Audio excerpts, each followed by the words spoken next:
साहेबवा के देबो चुनी चुनी गारी, चौकीदारवा के देबो चुनी चुनी गारी। लोक गायिका नेहा सिंह राठौर ने फिर एक बार मोदी सरकार को घेर लिया है। इस बार उन्होंने मोदी सरकार को चौकीदार को 15 लाख रुपया लेने वाला सबसे भिखारी बना दिया है। जी हाँ, आपको बता दें कि नेहा सिंह राठौर का एक गाना और आया है जिसमें उन्होंने मोदी सरकार को चोर, फकीर एवं बहुत कुछ कह दिया है।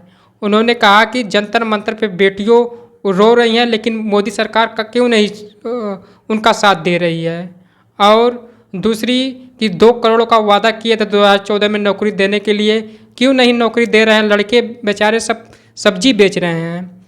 और तीसरी मुद्दा उन्होंने उठाया कि मोरबी में जो बिहार में पुल टूटा है उसको किसकी जिम्मेदारी है, सब या चौकीदार की जिम्मेदारी है। इतना ही नहीं, उन्होंने 15 लाख रुपये खाता में डालने की बात भी कर डाली है। देखिए इस खास वीडियो में उनके गाने को। के देबो चुनी चुनी गारी, 15 लाख के वादा जे कैले, 9 साल बीतल पैसा न अइले।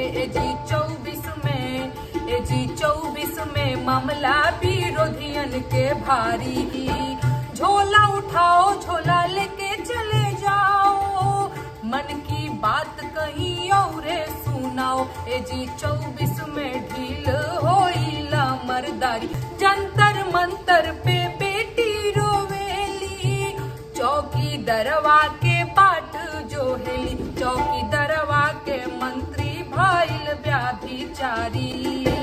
14 में ये गोवाइल फकीर हो, 2 करोड़ नौकरी के खिंचलस लकीर हो।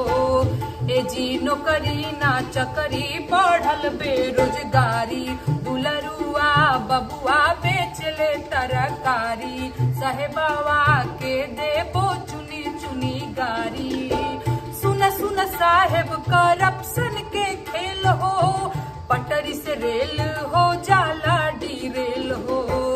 एजी मोरबी में पुल टूटल के कर जिम्मेदारी, साहेबवा के देबो चुनी चुनी गारी। सुट 10 लखिया चश्मा 2 लखिया, पूछल सवाल तो चोरावे लायकिया। ई फकीरवा के बाटे या डनिया से यारी, साहेबवा के देबो चुनी चुनी गारी, साहेबवा के देबो चुनी चुनी गारी। चुन चुन गारी हो चुन चुन गारी, चुन चुन गारी हाँ चुन चुन के गारी, चौकीदार